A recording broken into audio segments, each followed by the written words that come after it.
Muito bem, doutora Viviane Espíndola, enfrentando a dor. Não tá podendo falar nada não, Pimenta. O meu alívio, já ia inventar uma desculpa, já tava com o repertório. Mas eu já sou acostumado. Pronto. Eu já sou acostumado. 2009, 10, 11, 12, 13, 14, 15. Foi apenas mais um ano. Não, mas nós também estamos acostumados. Pô, nós só temos uma Libertadores. A minha Maria Vitória, quando ela chora, quando ela dá birra, a gente dá uma bonequinha, um bichinho de pelúcia, ela para. Não, bicho de pelúcia lembra mascote. Mascote lembra gavião, não. Eu pedi a Cássia do Foco da Notícia, Vitorionça, emprestado, para poder te consolar. Ó, aqui, ó, toalhas de papel, então muito. Vamos dividir, né? Muito, a gente divide, metade sua, metade é minha. Pra mim, metade pra você. Que nossa situação é nossa, né? Pelo amor de Deus, Viviane, não dá sorte com os nossos times, não, né? Não, pelo amor de Deus, que vergonha, né? Mas também não mudamos, né? Não, de jeito nenhum. Não vou mudar de time. Não, na alegria, Rogério na sempre tristeza... pode defender aquele gol sentado na cadeira de roda com andador. Eu vou ser São Paulino. Na alegria, na tristeza, na saúde, na doença. Tamo junto. Deus me livre. Tamo junto e misturado. Me ajuda aí. Tira essa música de Paraguai aí. Depois eu vou falar que é loira paraguaia ainda. Olha lá. Como é que chama mesmo o da produção, né, o Wesley, Eric, né? O Eric. Eric, você é meu amigo, você não é meu inimigo. Tô te entendendo, não. Não era você que botava hino. Cadê o hino do Corinthians? A gente continua. Me ajuda aí. Vem cá. Vamos embora comigo. 12h35. Vamos tocar agora num assunto sério. Doutora Viviane. Vamos falar de trabalho. Essa não é corintiana e nem São Paulina, mas tá sofrendo do mesmo jeito. É a Selma Juvencio. A Selma Juvencio, ela teve o CPF dela ou clonado ou roubado. Só sei que algum infeliz, um filho da mãe... Mas ela chegou a perder os documentos? Não perdeu o documento, não perdeu nada. Aí a questão é o seguinte, estão usando o CPF dela para fazer compras, essa mulher já recebeu o processo, essa mulher está sendo cobrada indevidamente, o nome dela está negativado.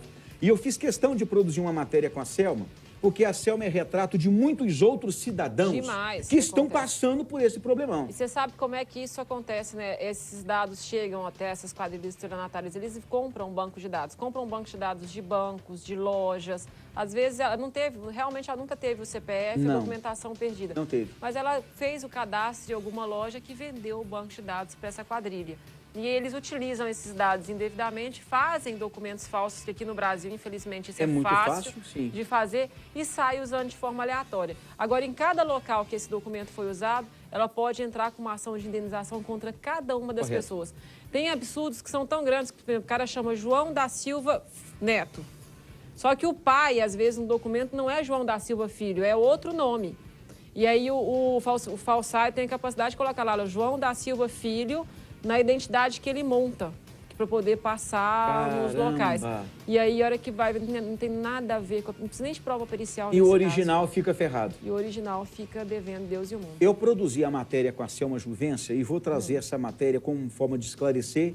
E a Selma também quer uma orientação sua. Na hora. Roda a matéria na tela do Linha. Pode e deve, né, Pimenta? Fica o espaço aberto para caso a Nextel queira dar a sua posição a respeito do que foi falado na reportagem. O espaço está aberto para ela se manifestar e esclarecer o que está acontecendo. Isso, Selma, infelizmente acontece muito. Não é só com você. Esses dias nós tivemos uma matéria aqui, né, Pimenta? Do seu Itamar, nós já até entramos já com a ação judicial dele. Tinha pago a prestação do carro em dia e o banco estava cobrando por não reconhecer. E entrou com a busca e apreensão mesmo. Entraram com a busca e apreensão com ele com a prestação em dia. Então é absurdo. Nesse caso aí foi descontrole da empresa no ato de dar baixa do recebimento. Agora, no seu caso, essas fraudes acontecem horrores e muito. Às vezes, até alguém dentro da própria empresa cometeu esse tipo de fraude. Eles são obrigados a bater meta, obrigados a cumprir um determinado número de vendas e, às vezes, não conseguem. Tem muitas denúncias, inclusive, a esse respeito. Demais. Já teve gente que já fez isso e relatar esses fatos lá em audiência. Eles são obrigados a bater meta e aí não conseguem sair. Elege um CPF e sai habilitando o telefone nos nomes dele. Então, infelizmente, teria que ter um controle maior das empresas no ato dessa habilitação de telefone. A empresa também, de um lado, ela se torna vítima porque ela fica no prejuízo, né? Ela pagou a comissão para a pessoa, ela disponibilizou a linha e ela também fica no prejuízo que não vai receber. Mas a empresa tem que ter o controle é dela. Então, o consumidor pode, no caso da Selma, entrar sim contra todo mundo que negativou ela indevidamente e requerer a indenização por dano material e moral e todo o prejuízo que ela sofreu. Show demais da conta, show. Nós vamos para o intervalo comercial.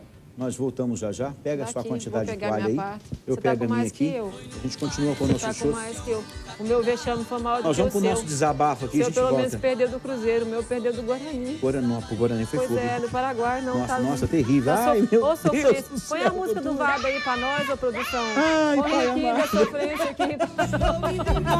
Chorar de rir. Nossa, essa não. Essa eu não choro, eu pulo do prédio. Me dá um prédio que eu quero pular dele. Vamos pro intervalo de volta já.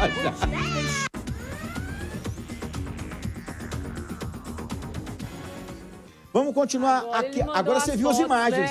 Você viu que top? É lindo. Nossa senhora, é lindo demais. Viviane, eu estive lá ontem, eu fiquei encantado. Já começou as obras? Já começou máquinas de homens, já. As avenidas já estão totalmente abertas, correto? Já tem a infraestrutura de esgoto, de água. Já tem o projeto de iluminação, já tem tudo, olha. Nós temos que ir lá conhecer. Se você vê o local do... Não, só de você estar no lugar, você escuta, você ouve o barulho do vento nas árvores, você ouve o canto dos pássaros, olha, descansa a cabeça. Ainda mais a gente deu vontade de armar uma barraca lá ontem, lá e voltar só segunda-feira. Me ajuda aí. Doutora Viviane, vamos falar naquele caso do Itamar. Naquele caso do Itamar, que o banco chegou a expedir o mandado de busca e apreensão para o veículo. E ele, certo, ainda assim o veículo seria apreendido? Pois é, o que acontece é que a ação já está correndo, essa ação de busca e apreensão. Nós entramos com a ação e pedimos a distribuição por dependência a esse processo, para que o juiz tenha acesso à documentação e comprovando que ele está com as parcelas em dias. Porque o juiz não sabe, a hora que o banco distribui, está a notificação para colocar o débito em dia. Então, o juiz não sabe se está pago ou não. Então, nós entramos com a ação, pedimos a distribuição por dependência para que o juiz tenha acesso aos recibos e veja que está tudo quitado. Ele quitou com um mês de antecedência daquele caso. Então, está comprovado que o erro foi um erro grave, só que tem que acompanhar o processo de perto para não deixar o banco buscar. Porque se pegou o carro dele, depois para a gente conseguir pegar esse carro de volta, dá um certo trabalho. Show. Então, nós estamos acompanhando essa ação bem de perto. Ok. Já temos participação. Alô, boa tarde. Boa tarde. Falamos com quem e de onde? Estou falando de Uberlândia, mas eu moro no Araguari. Em Araguari. Como é que é seu nome? Oi. Qual que é a sua pergunta? Pode fazer aqui para a doutora Viviane. Oi, boa tarde, tudo bom? Tudo bom. Eu gostaria de saber, porque eu tô com uma casa e a mulher quer a casa, para entregar a casa no mês que vem agora. E minha casa tá em dias, só que tá atrasada agora 2 dias. Aí ela me pediu a casa. Pois é, mas aí existe... eu vou saber se tem que pagar o aluguel para ela mesmo ou não. Existe entre vocês um contrato de locação. Ela não está escutando a gente, né? Tá ainda naquela fase do delay. Se existe um contrato de locação, você só tem que devolver o imóvel assim que encerra o contrato. Vamos supor, ele é de 1 ano, então ela não pode pedir o imóvel antes desse prazo de 1 ano. Se ela pedir, tem a multa, ela tem que pagar para você uma multa, que geralmente é 3 vezes o valor do aluguel. Agora, se o contrato já tem mais de 1 ano e ele foi prorrogado automaticamente, ela tem que te dar 30 dias para você desocupar o imóvel. Agora, você tem que pagar esses 30 dias que você vai ficar na casa até desocupar? Tem, porque você realmente está utilizando o imóvel. Então, eu espero ter esclarecido sua dúvida. Ok, mais uma participação. Alô, boa tarde. Oi, boa tarde. Falamos com quem e de onde?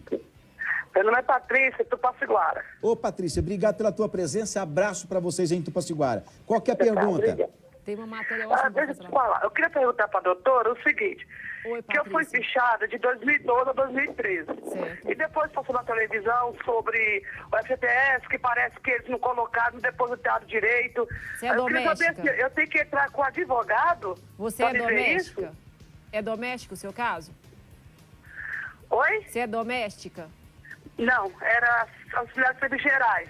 Tá, então auxiliares civis gerais não existe a lei do FGTS, né? Não é Mentira. de agora, não é igual, tá falando, teve alteração, vai ter ainda, né? Alteração na lei das domésticas. Então ele tem a obrigação, sim, de depositar o seu FGTS a partir do momento que você entrou. Todo mundo que trabalha de carteira assinada tem por obrigação de ter os direitos seus totalmente regularizados. Tanto INSS, FGTS, hora extra, né, ou qualquer outra coisa inerente à atividade que exerce. Se ele não depositou o seu FGTS, você pode sim entrar na justiça. E você pode, tanto pela termação, que a Justiça do Trabalho tem disponibilizado uma pessoa para fazer essa ação para você, como você pode contratar um advogado para poder fazer o seu processo. O ideal é sempre você estar representada por um profissional, porque às vezes na audiência você não vai saber se tem que levar testemunha, de que forma tem que portar ou não. Por mais simples que seja o seu direito, o ideal é sempre você estar acompanhado de um advogado. E existem excelentes advogados aí. Então não abre mão do seu direito não, vai atrás dele. Show demais da conta. Quinta-feira da semana que vem, eu quero tratar de direito previdenciário, até por conta dessas mexidas que estão sendo votadas lá no Congresso. Previdenciário e da questão das domésticas, e da questão das domésticas. Foi aprovado pelo Senado, está aguardando ser sancionado pela presidente, publicado e começa a valer 120 dias após a publicação. Show demais da conta. Vamos falar na próxima quinta-feira. Obrigado demais por você ter vindo, ter superado essa choradeira. Não superei ainda. Não superou ainda? Leva um pouco de toalha. Leva um pouco de toalhinha. Leva tudo, que eu já estou bem conformado. Eu vou precisar escutar o Vado também para poder bater essa sofrência lascada. Ai, me ajuda aí. Eu vou para o intervalo comercial, eu volto já já. Obrigado por você ter vindo, Viviane. Eu sei do esforço que foi hoje.